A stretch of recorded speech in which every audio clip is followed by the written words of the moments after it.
All right.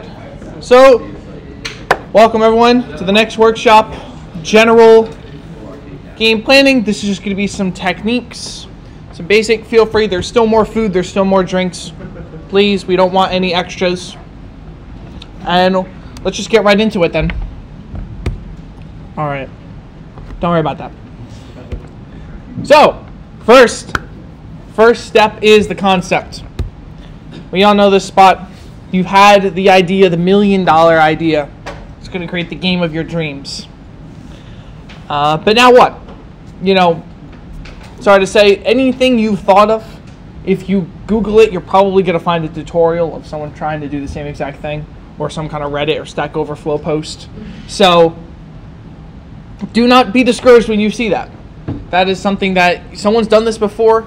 It is a good idea. You could take it like that. But then also think about, how could your idea be slightly different? How could you build upon the work that they've already done? That's the glory of the internet. And honestly, and then the most important thing to address is, what about the idea is keeping you motivated? What is going to keep you from want to finish this project and actually see it through to be a full game? Because a lot of time, if you just think of a concept and you jump right into it, you're going to figure out very quickly, they're like, wait, I actually don't have the motivation to fix this and to finish this. So it's always good to establish that ahead of time. All right, so there's a bunch of different types of directions you can go. Obviously, there's just different genres, but first off, most basic 2D games. Every game here, we got Celeste, Stardew Valley, Terraria, Binding of Isaac, Papers, Please, Prison Architect, all 2D games, all very different. We have platformer games, top-down, simulator games, stuff. For some reason, the pictures are all wonky on the presentation. Then the ever-controversial 2.5D games, of which there is no clear definition, but basically the definition is either 2D sprites in a 3D world or 3D assets built on a 2D world. So one of the most popular examples of the first one being Octopath Traveler, where it's all 2D sprites in a 3D world. And then something like Smash is all 3D assets in a 2D world. And then some other examples, Doom. Some people even go, I don't know if I'd go that far, but some people even call it Castle Crashers. If you think of the main layout, it's probably more of a top-down game than it is 2.5D. And then obviously, again, Mario, another example of 3D assets in a 2D world. And then finally, 3D games. We all know them. But again, they range from first-person games to third-person to, I put City Skylines on the bottom, to massive strategy games. So you've thought of your idea. You've thought about how you want, approximately, how you want the game to look. You also have to think of, what are the controls going to be? Keyboard and mouse, controllers. You could do the aviation stick. You could do the one for the driving, Joy-Cons, the Wii U touchpad, or all of the above in the case of most games that have controller compatibility. You know, we've all seen that video of the guy beating Minecraft with the steering wheel. Technoblade. Was that Technoblade actually? Yeah. Wow, I didn't know that. Rest in peace, Technoblade. And then finally, what platform? Console, PC, mobile, all valid options. But they all have very different requirements on what exactly that requires to make that game. So, you thought of your great idea. You thought how it's going to look. You thought how they're going to play it. You thought of where they're going to play it. But now what? Now is when you jump into the game engine of choice. You start making it, and then you realize you have absolutely no idea what you're doing. And that is where the minimum viable product comes in, or MVP for short.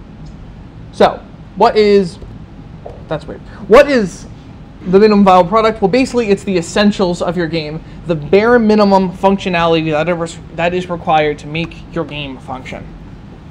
And when it comes to doing that, everything else should be secondary, whether that's the art, whether that's special effects, music, even menus and sound effects. all of that does not matter right now, because all that matters is that you have to make the minimum viable product, play it, give it to other people to play, and decide, is this actually fun or not?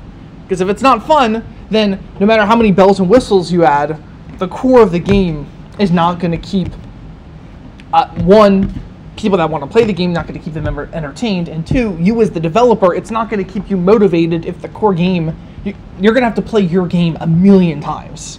So make sure it's fun for you to play as well.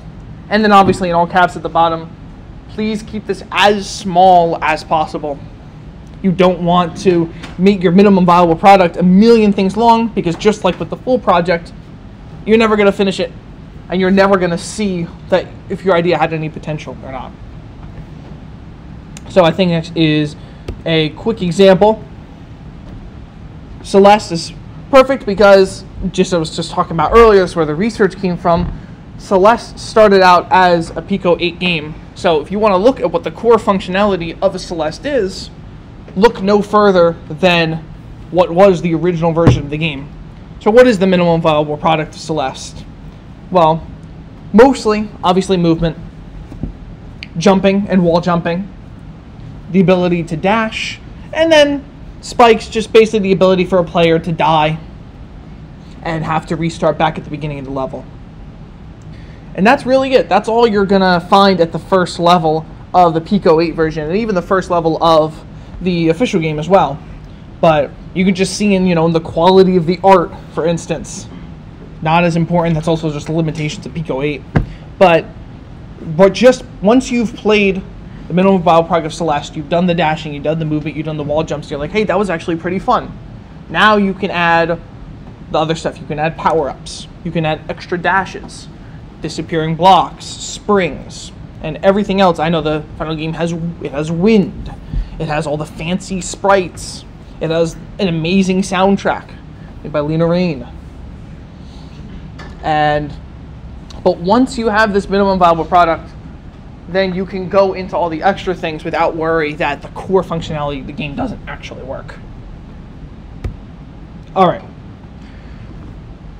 And now is where the main point of actually begins, because you've figured out all the pictures aren't loading. There we go.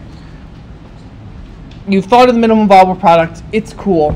But now you have an entire rest of a game that you want to make. You have it in your mind. Task tracking is so unbelievably important, whether that's a full project or it's a game jam or anything in between. So, my personal recommendation is a program like Trello. So, there's others. There's like Monday.com, I think is another one, and a million other. However, Trello is free. Nothing free, easy to use. There's a website version and a desktop version for if you want that as well. And basically, it just allows you to both visualize and break up your tasks. The picture I actually have up here is for a game jam game that I made for this club called Investigrape. And this was the Trello board that I made with my brother because we were working on it together. And it's just a way to track tasks. You can give it labels, you can give descriptions. And once your game gets bigger and bigger and bigger, you can break off the concepts of your game into very manageable chunks. And more importantly, it also lets you visualize the progress you're making. As you get more done, more green is going to appear. And you're like, oh, I've finished that. Or if you want to do the system where after you finish a task, you delete it, you can also see, wow, the board was so big, now more tasks are getting deleted, I'm getting closer to my final product. And now probably the most important part of actually finishing a game is being able to keep your motivation to stay on your project and see it through. So this is very much personal. You're going to have to figure out what exactly works for you. Something that I found that works for myself is devlogs. Picture not loading again. Devlogs. Again, not public. There's plenty of public devlog videos. And if you go on itch.io, they have an entire page dedicated to developers posting blogs about the updates they've made in their game. But there's no reason to make that public. You can do that for yourself, for your own personal game. Write it for the audience that will be your future self as you look back on the creation of this game. And the reason this keeps you motivated is because you're going to pick a set amount of time.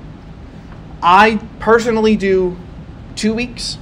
Some people do 1 week. You can do longer, you can do shorter. But basically every 2 weeks, I write a little blog for myself, telling myself what I've done the past 2 weeks. And it's kind of, obviously, life will get in the way. That's why you want to keep that time frame. You don't want to make it a day, because there's going to be plenty of days where you don't make any progress. But if you make it something long, make it a longer time frame, just always try to motivate yourself to do something in that time span. That way you have something to report back on at the end of that 2 weeks or whatever amount of time. And you're able to, and that way you're able to feel motivated. You're like, I am getting done. I am getting closer. And then there's a lot of exclamation points on this slide. But please, for everything, keep your goals small and manageable. Don't make your goal be, I don't know, create the entire map for your game. That's simply not manageable, and you're going to get discouraged once it doesn't actually happen. So create small goals. Everyone always makes fun of the SMART goals graphic, but it's so true, and it's even more true when it comes to indie projects where you may be the only one working on the game. You may have no budget, and you're working on it purely in your own free time. You don't have, you're not getting paid for this, so there's no motivation there. You're not getting, I don't know, there's no there may not even be a second person there to be like, come on, let's go. So you have to keep yourself motivated, and if you create large goals, you're not even going to be able to do that. So small, manageable goals, and again, put that on the Trello, put it on your devlog, and that'll keep the train of progress going until eventually you'll realize you have a finished product. So in my research for this game, I came across a Reddit post that I thought was very fitting for this. The top is okay, just talking about their lack of motivation. But here, the user describes their actual project, and that project is extra wide Tetris. And they're talking about the struggle. They worked on it for a couple months, and they just can't find the motivation to keep going on wide Tetris. And they're wondering if they should start over or truck through it just to finish a game. And this is the situation that much too many game developers find themselves in. But I would say you should all find your own wide Tetris. Find a project where you're motivated, and if you do have to get through it just to complete it and say, that's why it's always nice to keep track of your goals, because even if you don't finish the game, you could say, well, this chapter of the game is done. It's as good as I want it to be. There's more to do. There's always more to do. There's always another bug. There's always another feature. But have an end point for yourself, and always have a way that you can say, okay, I'm happy just putting this project aside. Let me put it on itch for free if anyone wants to play it, or let me just keep it on my computer. It doesn't matter. But you always want to avoid the feeling that you're working on a game just to finish it, because that's when all the fun goes away. And that's where the very last point of this presentation comes in, which is just never stop making games. Once you stop, it can be, you want to keep in that flow of working on games. You want to stay motivated, and the only way to get better is by doing it.